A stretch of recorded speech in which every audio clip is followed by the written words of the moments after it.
Il-legat ewlieni tal-Kardinal Prospero Grek u l-Istitut Patristiku Agostinjan f'Ruma li twaqqaf minnu flimkien ma' Father Agostino Trape 50 sena ilu. Patri Prospero Grek kien l-ewwel dekan ta' dan l-istitut bejn l-1971 u l-1979 u kompla jgħallem numru ta' korsijiet fl-istitut sal-2013 sena wara li kien inħatar kardinal mill-Papa Benedittu 16. Net News tkellem ma' Father Jonathan Farrugia, lettur fil-Fakultà ta' Teoloġija fl-Università ta' Malta u l-ewwel akademiku Malti li temm dottorat fl-istitut imwaqqaf mill-Kardinal Grek. Mistoqsi jiftakar l-ewwel impressjoni tiegħu tal-Kardinal Grek, Father Jonathan Farrugia qal li l-aktar li laqtu kien li Patri Grek l-affarijiet kien jgħidhom kif huma u kien ukoll wieħed mill-aktar persuni disponibbli fost l-akkademiċi fl-istitut. L-affarijiet kien jgħidhom kif huma, ġifieri inti ġejtaw biex tistudja tajjeb li tagħmel moħħok hemm. Però dejjem ġifieri nagħmel 6 snin hemmhekk dejjem kien disponibbli ħafna għal kull xorta ta' diffikultà l wieħed jista' jkollu anke meta tiġi biex tażel it-tema tat-teżi għad-dottorat, eċċetera, u dejjem kellu kelma tajba.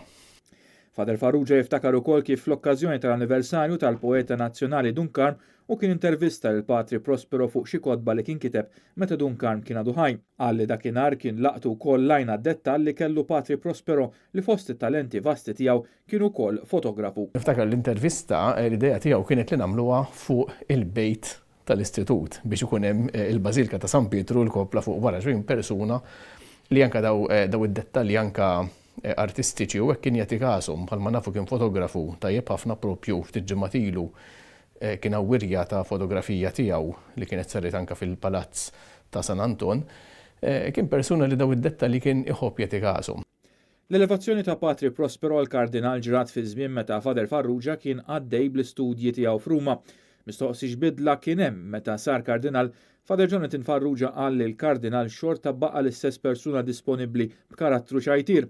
L-iktar bidla li kienet tagħtu ġewwa kienet li issa laħaq kardinal ma setax juża iktar il-mutur u kien limitat li jdur bih fil-konfini tal-Università. Ma tantx inbidel da. Ma tantx kien inbidel. Niftakar l-unika ħaġa li kien qalli li kienet dejqitu meta sar kardinal li ma setax jibqa' joħroġ idur bil-mutur. U kellu dal-mutur żgħir u kienu qalulu ġifieri issa ma jixraqx li tibqa' toħroġ iddur bih.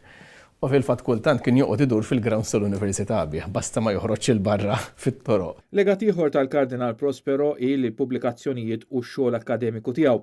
L-ispeċjalizzazzjoni ta' Prospero Grek kienet it-teoloġija fi żmien patristiku l-ewwel 2 sekli tar-reliġjon Nisranija. Effettivament dawn huma l-eruq tal-fidi Nisranija. Ma nistgħux aħna nkunu fi żminijietna knisja valida jekk ninsew minn fejn bdejna.